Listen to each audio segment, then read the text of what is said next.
The following is a presentation of the Greater Ontario Junior Hockey League.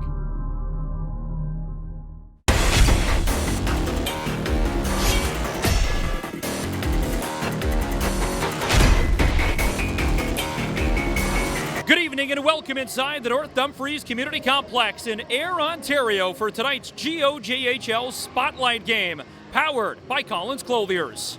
It's the Centennials opening up their Greater Ontario Junior Hockey League season tonight against the visiting Hamilton Kilty Bees. Tonight marks a very special night for Ethan Stover of the Ayr Centennials, as he will get the opportunity to lead the Sens this season as the team's captain. The Waterloo native is back with Ayr in his fourth season, where tonight's opener is Stover's 170th game in an Ayr uniform. This evening, he'll center the top line with Lucas Merrick and rookie Don Bristol. In between the pipes, it's Elliot Hartwick who gets the nod on opening night. Hartwick went 3-3 in the postseason last year, starting games 2 through 7 in their opening round against the Brantford Titans.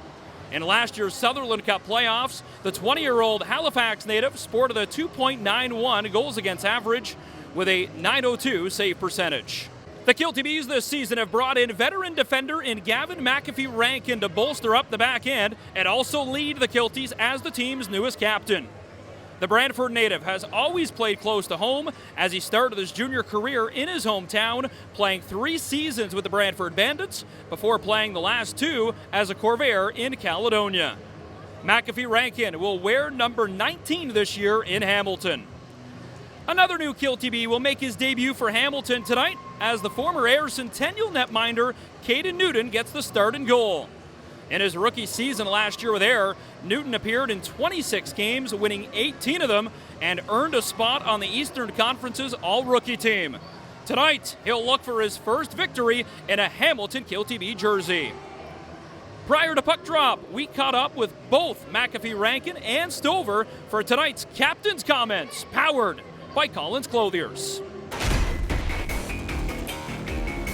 I came in here as a young kid, got to put the jersey on as a 16-year-old and learn from so many guys that are good leaders and good hockey players, and now just being able to pass the knowledge that I've learned over these past 4 or 5 years onto them.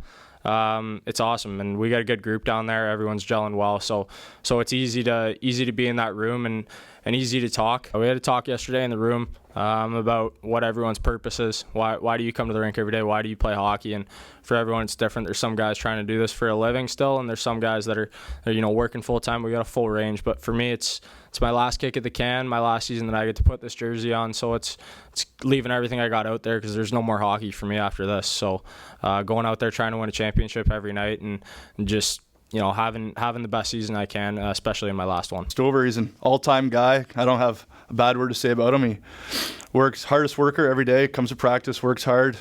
And then obviously you see him in the game. He balls to the wall every second, every shift. He doesn't take a shift off. It's a guy that the team can rally around, a guy that the team respects. And like you said, he's played here for 4 or 5 years, including AP. So he definitely bleeds red and black. And yeah, he cares about this team more than anything. A lot of previous captains along the way, being a younger guy, learning from them, and previous coaches, management. Everywhere I've been, I've taken a little bit of an experience from everywhere, and then all comes back to family. Parents always support you, no matter what, win or lose. And got to be a big thanks to Jordan and Chris for being so welcoming, coming to a new spot in my last year. We want to be a team that comes to play every night. We want to be a team nobody wants to play against, and we want to play fast, we want to play hard. And we want to get better every day, grow as a group, and have a good culture in that room, and ultimately prepare ourselves for the end of the season when it comes to March. This season, the Ayr Centennials have handed the reins over to new bench boss Mike Daly. Last season, Daly was the head coach of the Hamilton Kilty Bees before joining the Cambridge Redhawks. Daly is looking to get the Ayr Centennials off to a great start tonight at home against his former team. Like the Centennials, Hamilton also has made a change at the top, a new head coach coming in for the 2025-2026 season, and that is Chris Gradden. Gradden brings a wealth of knowledge to the Kilty Bees bench, both as a player and a coach, and he'll look to add some spark for Hamilton, who's looking to start the season off on the right foot.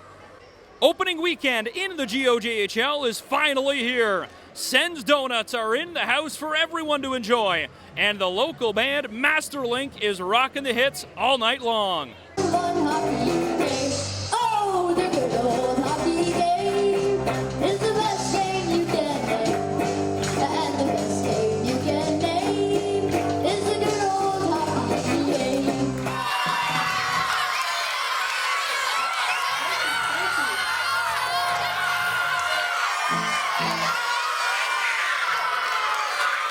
It's the Centennials and the Kilty Bees for a spotlight game. We're Master League and Pump Jump is next on 519 Sports.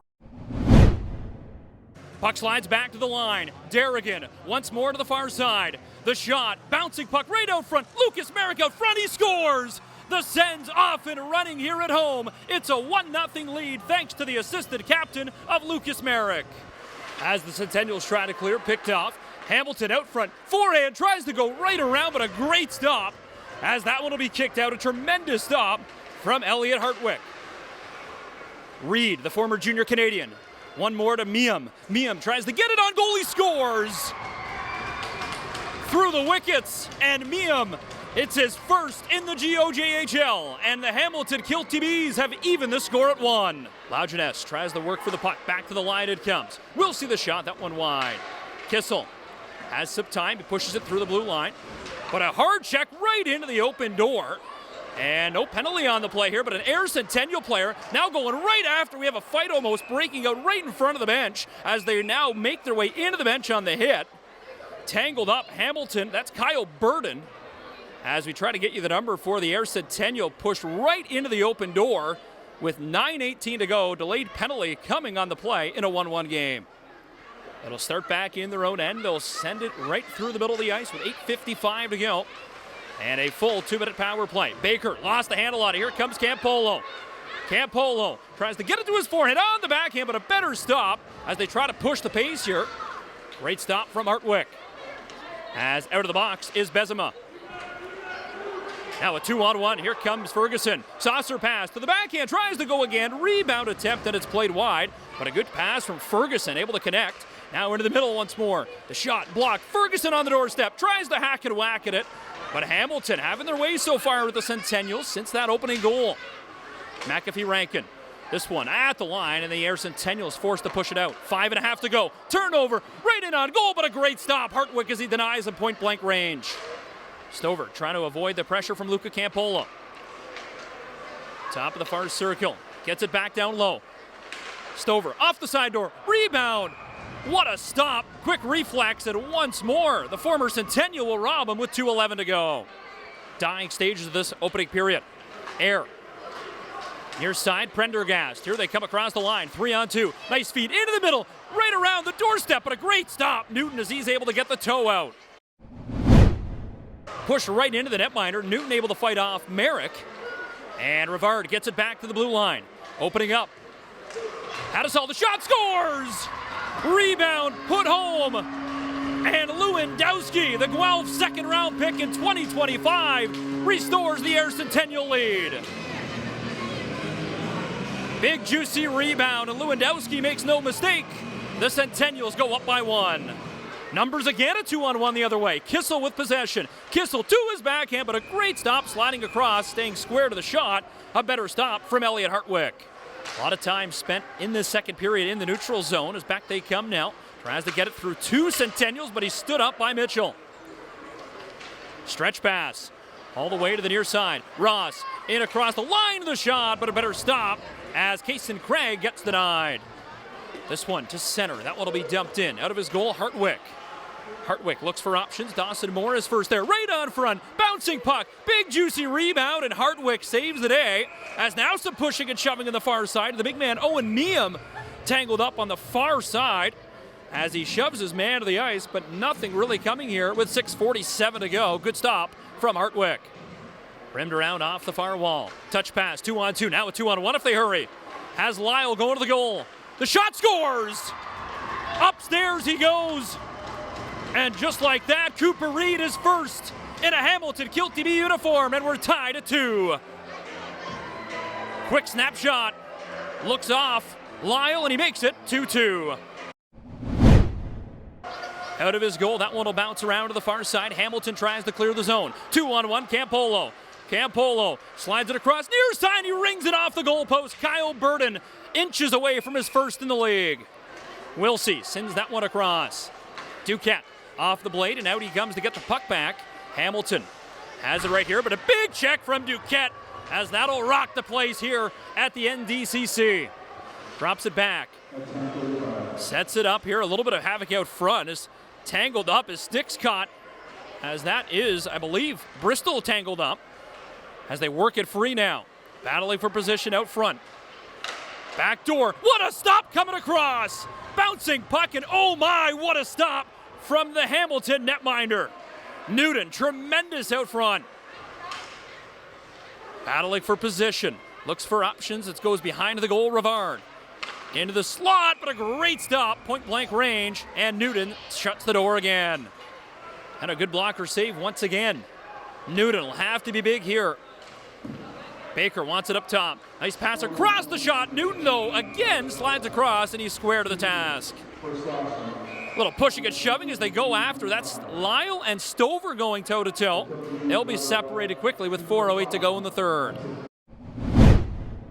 Kissel tries to give it back. Pepin has some time. The shot, this one rides up his twig. Right out front and jumping on the loose puck. Kissel tangled up behind the goal.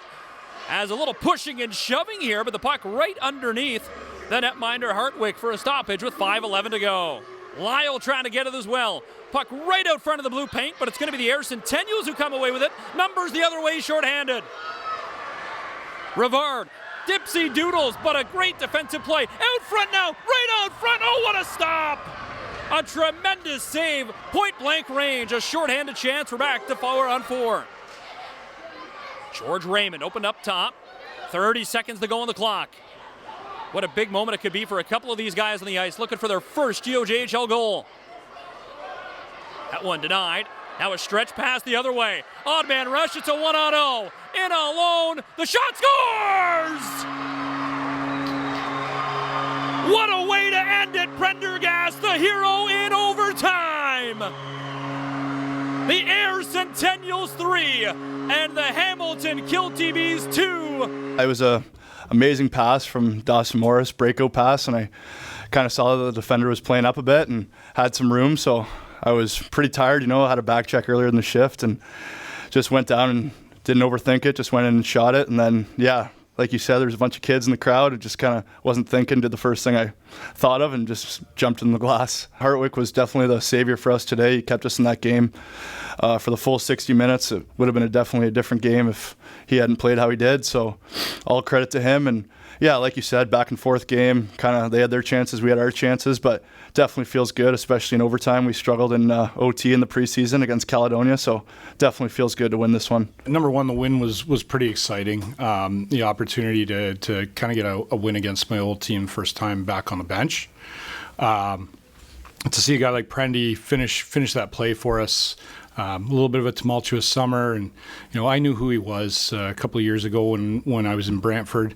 We tried to bring him in there at the recommendation of one of his good friends who did play for us, and he chose to go back to St. Mary's. And kind of the comment on him was how hard he works, and he's just a team first guy. So to get him back this year and be a leader as a 20-year-old for us, the way we need our 20-year-olds to play and set the example for our guys, set the standard. He went out and had a great game on night one, and we just expect him to carry it through the season and be consistent for us and provide that leadership. Guys like Stoves and Lukey Merrick up front drive the bus. Donnie Bristol was a new guy to our team. He never takes a shift off. It's not going to be perfect. We know it's not going to be perfect. It's going to take a while with the young group we have to get them comfortable. We've only had 5 practices to this point, and we're teaching a lot of new stuff to these guys. So going forward, we're going to see a lot more continuity, a lot more consistency out of these guys. And again, we need our older guys to drive the bus for us right now until the younger guys get up to speed. And thankfully, they did that for us tonight. They, some good shot blocks, and Hardy again with some excellent saves in the first period. I think they had 4 breakaways, and Hardy made the saves that we needed him to. And that's what you need out of your goalie, is timely saves as much as big saves. So. He did a fantastic job, and we gave him the belt tonight after the game for it. Just buying into what Mike teaches us, right? There's a lot of young guys in this league that got to learn what it's like to play in this league and in tough situations and in tough games. But no, we're all super excited. We're going to be a hardworking group this year, obviously, and it should just be a good start, and hopefully we can build off that. I think as a team we came in here hungry tonight. Obviously, you want to start the season off strong.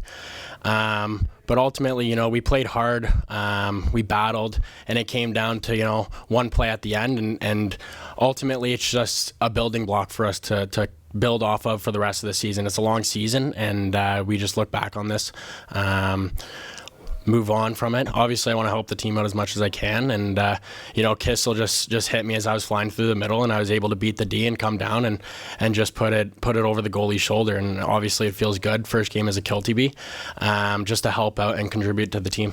He's an older kid on the team. We had him in Welland, so kind of know him a bit from there. Gonna rely on him pretty heavy this year as an older guy, obviously.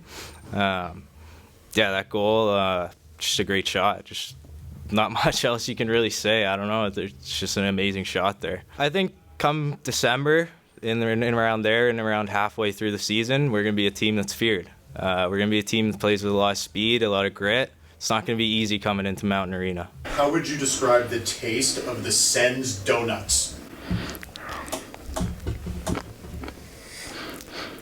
10 out of 10. I'm a big chocolate dip guy, so having the sprinkles and the vanilla frosting are new to me, and I love it. It's delicious, fantastic. Get another bite in here. Love it, delicious.